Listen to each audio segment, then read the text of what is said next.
Analgesic property और anti inflammatory property जब तक दोनों साथ नहीं होगा तो ट्रॉमा केस में कोई नहीं दिखेगा। तो कम्बिफ्लाम वाज फर्स्ट मॉलिक्यूल जिसमें पैरासीटामोल के साथ ब्रूफेन ऐड हुआ। ब्रूफेन के अंदर एनाल्जेसिक प्रॉपर्टी कम है लेकिन एंटी इंफ्लामेटरी प्रॉपर्टी बहुत अच्छा है, तो उसको हमने पैरासीटामोल के साथ कंबाइन कर दिया और वो कम से कम 40 साल तक रन किया, लीड किया।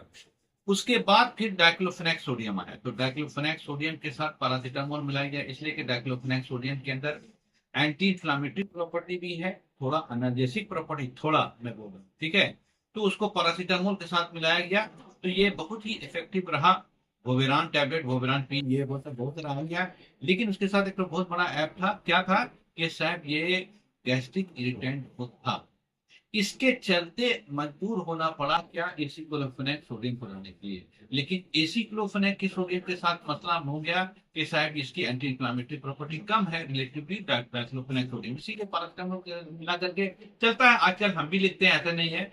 लेकिन याद रखिएगा, मैं बार बार बोल रहा हूं, लोगों को जरूरत एक और चीज की है कि एंटी इंफ्लामेटरी प्रॉपर्टी भी अच्छी हो। अगर ट्रामाडोल ट्रामाडोल के साथ पैरासीटामोल होता है, ट्रामाजैक या ट्रामाडोल प्लस पैरासीटामोल मिला के लिखते हैं अगर है, तो ट्रामाडोल के अंदर एंटी इंफ्लेमेटरी प्रॉपर्टी नहीं है, एनाल्जेसिक प्रॉपर्टी है, जिसको कि पैरासीटामोल के साथ हम इनहांस कर देते हैं। एंटी इंफ्लेमेटरी के लिए अगर ट्रिप्सिन काइमोट्रिप्सिन देते हैं तो ये बहुत महंगा है, तो उसका एक सस्ता वर्जन आपके पास कैसे आ सकता है? तो ये आता है अभी जो दिखाई पड़ता है पालो का, वो पोलमाकोक्सिब है। तो पोलमाकोक्सिब 2 मिलीग्राम जो पर डे लिखता है, इसकी एंटी इंफ्लेमेटरी प्रॉपर्टी बहुत अच्छी है, लेकिन प्रैक्टिकली देखते हैं कि जब तक इसको मॉर्निंग इवनिंग नहीं देंगे, इसका एंटी इंफ्लेमेटरी प्रॉपर्टी को ढंग से हम एक्सप्लॉइट नहीं कर सकते हैं। लेकिन एनाल्जेसिक कम है, तो एनाल्जेसिया अगर नहीं होगा ढंग से तो प्रॉब्लम है।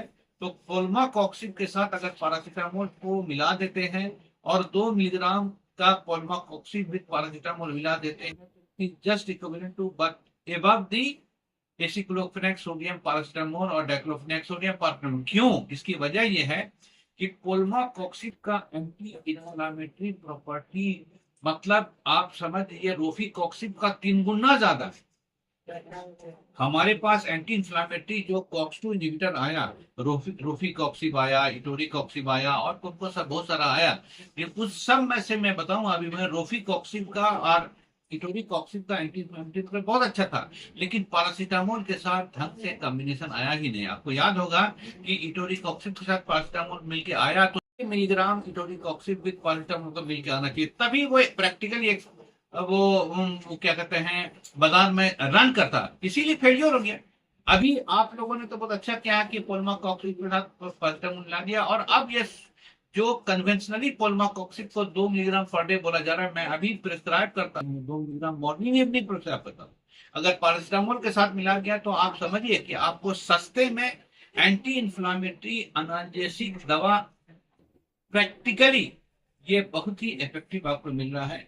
Polmacoxib with paracetamol is going to rule the entire market.